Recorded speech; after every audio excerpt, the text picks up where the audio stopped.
भूतिया किसान की कहानी। बहुत समय पहले एक गांव था।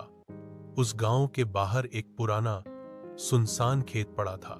लोग कहते थे कि उस खेत में एक भूत किसान रहता है।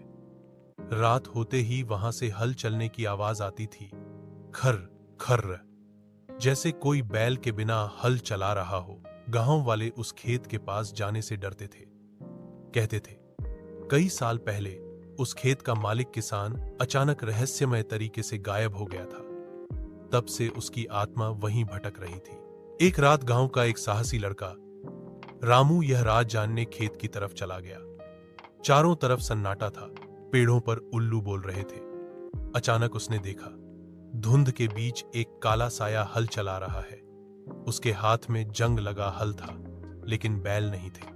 रामू डर से कांप गया, पर उसने हिम्मत करके पूछा, कौन हो तुम? तभी वह साया धीरे धीरे उसकी तरफ मुड़ा।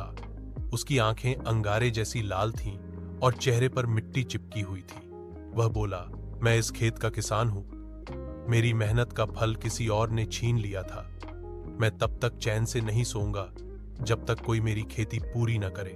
रामू घबराकर भागा और अगले दिन गांव वालों को सब बताया। लोग डर तो गए, लेकिन उन्होंने सोचा, अगर किसान की आत्मा को चैन चाहिए तो हमें उसकी अधूरी खेती पूरी करनी चाहिए। गांव के सभी लोग मिलकर उस खेत को जोते, उसमें बीज बोए और फसल उगाई। जब फसल कटकर तैयार हुई तो एक रात अचानक हल चलने की आवाज बंद हो गई।